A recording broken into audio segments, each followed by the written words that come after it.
Just how are you feeling mentally, physically, and heading into this uncertain time right now?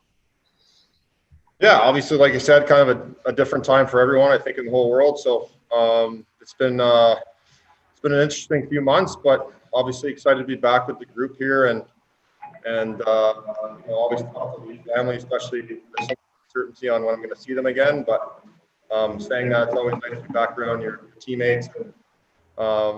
Once we got on the ice here, it felt pretty normal, so that was exciting to see. Next question, Reed Wilkins. Reed, just wait for your mic to be unmuted. Go ahead, Reed. Thanks, Andre. Hi, Mike. Good to see you. In terms of what's happened since the middle of March, were you able to settle into a groove where you could treat it like a normal off season in terms of your training, in terms of relaxation, family time, and stuff like that? Did it ever sort of reach that point for you, and then you're ready to come back for a day like today? Yeah, to be honest, I think I was like everyone else. I think for the first couple of weeks, it was pretty low key, not doing much, trying to stay as safe as possible. And then, my mindset was that this was going to go on a lot longer than I think at first we thought. So I kind of got out of town, headed to Kelowna, and been there ever since. So I think for us, we've, as a family, want to be as safe as possible. Had some great family time, was able to become a part-time teacher and help the kids out at school, and obviously, spend a lot of good time with the kids and the wife, and as stuff, started to get, more daylight at the end of the tunnel, I thought, ramp things up, started to skate more, and started to train a little harder and get ready for this date right now. Sorry, next question is from Ryan. Go ahead. Hey, Mike. I know that it's still early days, but have you had any conversations yet with Dave Tippett about, who's going to start in net, what the competition will look like between you and Mikko? You shared lots of ice through the regular season. And what's your understanding about the way it's going to work here through camp and into the series? Honestly, that question's tough to answer right now. I think it's first day back. Guys are just trying to figure out how to tie their skates again. And I don't think Dave's really worried about who's starting in net right now. It's more worried about getting the group back together, getting on the ice, and kind of getting the cobwebs out. I think who's playing and who's around lines and this and that are all kind of things that are going to look after themselves as the playoffs open in a couple of weeks. So I think that's kind of something out of your hands right now. You just want to compete at the highest level you can in practice, kind of ramp things up as you get more towards the playoffs, and just be ready to go for games called.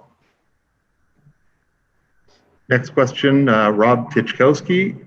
Rob, go ahead. Hello, Rob. Okay, let's go to the next question. Derek Van Diest, wait for your microphone to be unmuted.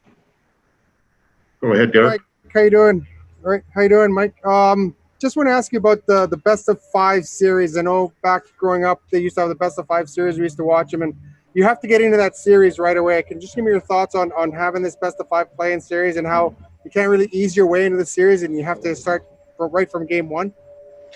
Yeah, I mean, I don't think you want to ease your way into any series. I think whether it's 4-7, 2-3, or whatever it may be, I think you want to start the series off on a good note. Obviously, a shorter series that makes it that much more important to to get a win in the first game obviously is the key. Saying that, it's still 5 games to win 3, so it'll be ultra competitive, I think, from game 1 on, and obviously there's no room for error. So I think in a shorter series, obviously every game counts, and it should be exciting.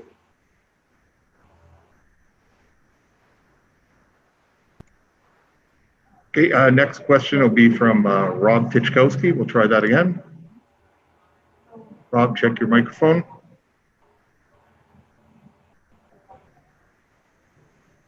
Okay, let's try another one. Let's try Mark Spector.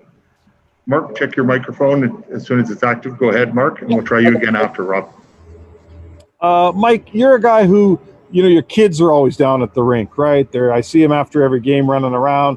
You're a family guy. I know all that stuff's really important to you. When you thought about coming back, what were the reservations, and did you have any reservations? This is a big deal you guys are embarking on here. What were your thoughts? Did you discuss it with your family? How did it go in the Smith household?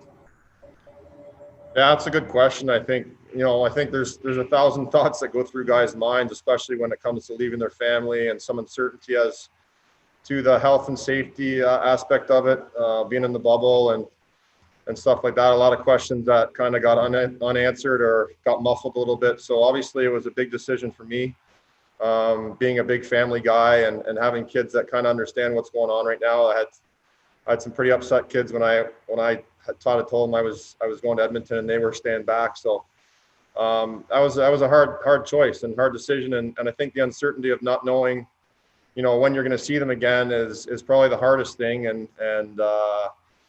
good thing for FaceTime and Zoom calls and stuff like this, just so you can, keep in touch with them and show your face. And, but like you said, obviously a hard decision but one that ultimately came down to, whether I wanted to keep my career going, and I want to play this game that I love as long as I can and feel like I still have a lot to give. So that was ultimately what it came down to. Okay, we'll take one more question from Min Dariwal. Min, just check your microphone. As soon as it's unmuted, you can go ahead. Go ahead, Min.